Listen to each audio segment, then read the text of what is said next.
1월 18일 목요일 새벽 예배를 시작합니다. 사도신경을 고백하겠습니다. 전능하사 천지를 만드신 하나님 아버지를 내가 믿사오며 그 외아들 우리 주 예수 그리스도를 믿사오니 이는 성령으로 잉태하사 동정녀 마리에게 나시고 본디오 빌라도에게 고난을 받으사 십자가에 못 박혀 죽으시고 장사한 지 사흘 만에 죽은 자 가운데서 다시 살아나시며 하늘에 오르사 전능하신 하나님 우편에 앉아 계시다가 저리로서 산자와 죽은 자를 심판하러 오시리라. 성령을 믿사오며 거룩한 공예와 성도가 서로 교통하는 것과 죄를 사하여 주시는 것과 몸이 다시 사는 것과 영원히 사는 것을 믿사옵나이다. 아멘. 성경 말씀 베드로전서 4장 14절 15절입니다. 베드로전서 4장 14절과 15절입니다. 제가 봉독합니다. 너희가 그리스도의 이름으로 치욕을 당하면 복 있는 자로다. 영광의 영, 곧 하나님의 영이 너희 위에 계심이라.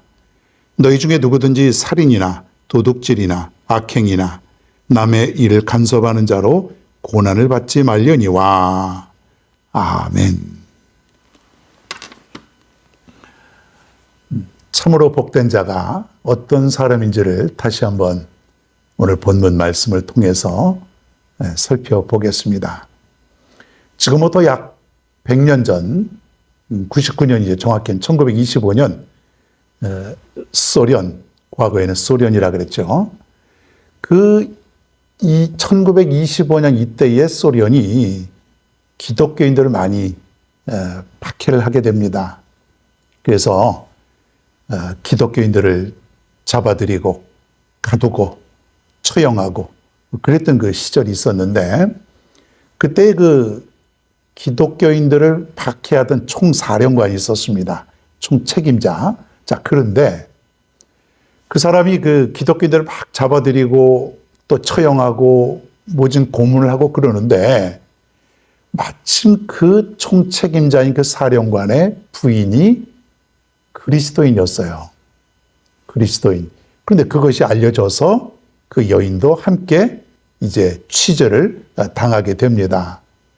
그때의 그 사령관 밑에 있는 그 부하들이 간청을 합니다. 부인, 제발 예수를 모른다고 하시오. 나는 믿음 생활 한 적이 없다고 그렇게 발뺌하시오. 그러면은 우리들이 어떻게 해서든지 구해드리겠습니다. 우리한테 맡겨주십시오. 그렇게 간청을 했는데도 그 사령관의 부인은 나는 그렇게 할 수 없어. 나는 그리스도인이요. 나는 믿음을 가진 사람이요. 그렇게 얘기를 합니다. 얼마 후에 다시 그 부하들이 이 사령관 부인에게 제발 고집 피우지 말고 잘못하면 죽게 됩니다.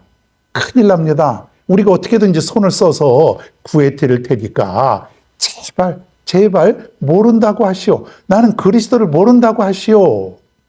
또 그렇게 간청을 하게 되었습니다. 이때에 이 사령관의 부인이 이렇게 고백을 합니다. 나에게 믿음을 주시고 나의 죄를 용서해 주신 그분이 십자가에서 모진 고난을 당하시고 돌아가셨는데, 나에게 한없는 은혜를 베풀어 주셨는데 어찌 내가 그분을 모른다고 할 수 있단 말이요.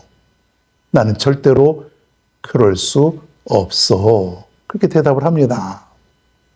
이 사령관도 더 이상 자기 부인이 고집을 피우고 말을 듣지 않자 화를 내면서 이 여인을 처형하게 됩니다. 이 여인은 살 수 있었음에도 불구하고, 이 위기를 모면할 수 있었음에도 불구하고 스스로 고난을 자청하게 되었고, 그리고 목숨을 잃게 되었습니다. 많은 사람들이 생각을 달리할 수도 있겠죠. 그거 핍박이 있으니까 잠시 내가 위기를 모면하고 나서 앞으로 다시 믿음 생활하면 되지 않겠느냐, 그렇게 생각할 수도 있지 않겠습니까? 마치 우리나라가 일제시대 때에 신사를 참배하는 것은 우상을 숭배하는 것이 아니다. 그냥 어떤 종교 행위다. 그렇게 생각하면서 수많은 목회자와 성도들이 신사를 참배했던 그런 적이 있었지 않습니까? 많은 사람들이 생각을 다르게 할 수가 있어요. 뭐하러 그렇게까지 고난을 당하고 죽어야만 하는가? 오늘 베드로 사도가 저 옛날에 지금으로부터 약 2000년 전에 모진 박해 때문에 고난 때문에 흩어져서 믿음 생활하고 있는 그 믿음의 성도들에게 이렇게 말을 합니다. 14절에요. 너희가 그리스도의 이름으로 치욕을 당하면 복 있는 자로다. 너희가 그리스도의 이름으로 치욕을 당하면 욕을 먹고 박해를 당하고 그렇게 살 때에 너는 복 있는 자로다. 그러니까 너희들이 지금 그렇게 살고 있다면 너희들은 복 받은 자다. 뭐가 복입니까? 숨어서 살고 있는데, 고생하며 살고 있는데, 내일 일을 알 수가 없는데, 지금 마음이 두려워 떨고 있는데, 지금 그리스도의 이름 때문에, 그분 때문에, 믿음 때문에 지금 이런 엄청난 치욕을 당하고 있는데 이것이 오히려 복이라고 하는 것이에요. 여러분들도 이런 생각에 동의하십니까? 그래, 맞아. 그게 복이야. 혹시 여러분 지금까지 살면서 예수님 때문에 치욕을 당해본 적 있습니까? 욕먹고, 그리고 박해도 당하고, 지역에서 따돌림도 당하고, 심한 욕설도 듣고, 그렇게 살아본 적 있어요? 있을 수 있죠. 전도하다가, 사람들은 전도를 하면은 받아들이는 것을 싫어하죠. 특히 싫어하고. 요즘 사람이나 옛날 사람이나 똑같습니다. 교회 나와라, 뭐 해라, 예수 믿어야 된다 그러면 듣기 싫어해요. 몇 번 얘기하면은 아예 만나줄 생각도 안 하죠. 피해버립니다. 진리를 거부하는 거죠. 살 길인데, 그게 살 길인데, 그게 정말로 살 길인데, 그럼에도 불구하고 듣기 싫어하죠. 때로는 욕도 하죠. 나한테 다시는 쓸데없는 소리 하지 말라고 그렇게 하죠. 저 옛날 노아가 방주를 지으면서 얼마나 세상에 있는 많은 사람들에게 복음을 전했겠습니까? 앞으로 이 땅에 큰 비가 내릴 터인데 너희들 이 방주로 들어와야만 구원을 받게 된다. 얼마나 많은 사람들로부터 노아는 치욕을 당했겠습니까? 노망 들렸어, 미쳤어, 정신 나갔어. 얼마나 많은 사람들이 욕하고 그 노아의 말을 받아들인 사람이 한 명도 없을 정도로 세상은 그렇게 혼탁하고 악하다는 것이에요. 오늘도 마찬가지 아닙니까?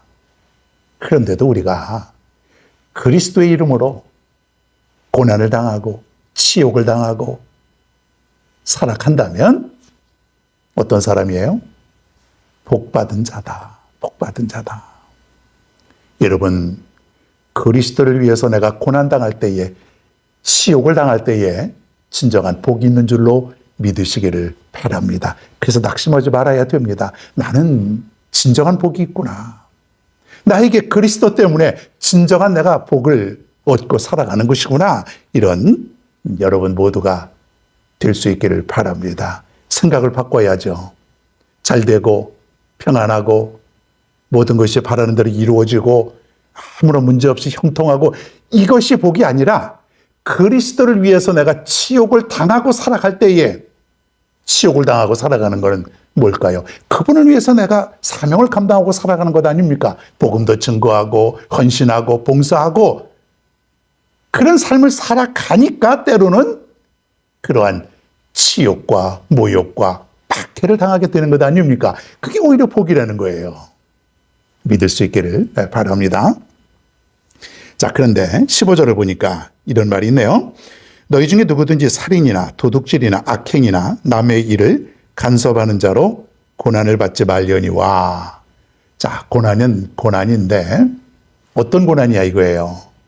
내가 살아가면서 치욕을 당하는 것, 누구 때문에? 그리스도 때문에, 예수님 때문에, 복음 때문에, 그것 때문에 치욕을 당하는 건 복이에요. 자, 그런데 어떠한 욕을 받지 말라는 거냐면 살인이나 도둑질이나 악행이나 남의 일을 간섭하는 자, 이게 뭐냐면 우리가 하나님의 말씀을 어긴 죄, 즉 십계명에 있는 말씀들 한번 곰곰이 생각해 보세요. 거기에 무슨 말씀이 있는지.